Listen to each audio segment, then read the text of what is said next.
doing up here? Well, I'm holding what's underneath all these plants. Oh, So this shows you the 7 layers that are below what you're looking at, all these beautiful plants. So it's a pretty intricate system. so explain the layers. Okay, the layers. The first layer Uh-huh. is 3 inches of soil into these coconut husk trays. Mhm. And these trays were created because well, hello. The plants needed something to hold them in place on these sloping roofs. Mhm. So they tiled the roof with about 50,000 of these coconut husk trays. And that gave the plants support until their roots can hold on for themselves. There's bamboo in here that keeps it stiff. And eventually they'll just biodegrade and break down, become part of the soil. So that's the top layer. And then there's 3 inches. You want to touch this? You touch it. It's touch furry. it, Olivia? Go ahead. It's furry like a gorilla. Here, touch, Liv. Feel it. There. See, feel that? Go ahead.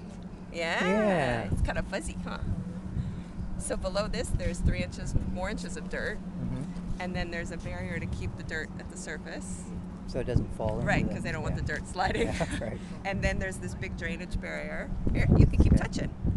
And below that, there's another barrier that's a little insulation and also to keep the roots off the cement roof. And Okay. then this is the final layer. It's the cement. Then that's a cement roof. Yeah, the final of course layer this is foam because our Okay. prop would be way Right, too heavy. yeah, right, right.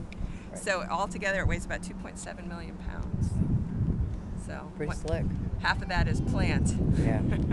So it's heavy, but it serves a great function for the building. It insulates. It catches a lot of rainwater. Yeah.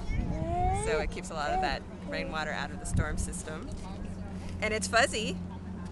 Yeah. So it's 2.5 acres.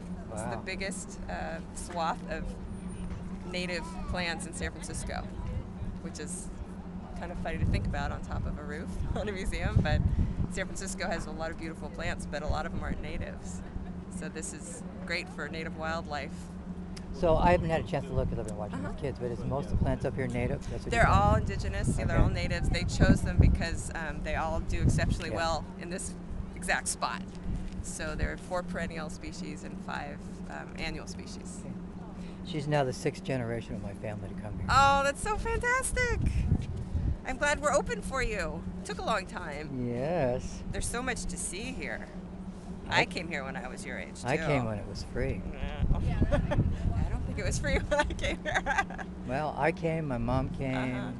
my grandmother and my Oh, great-grandmother that's so great. all came when it was free.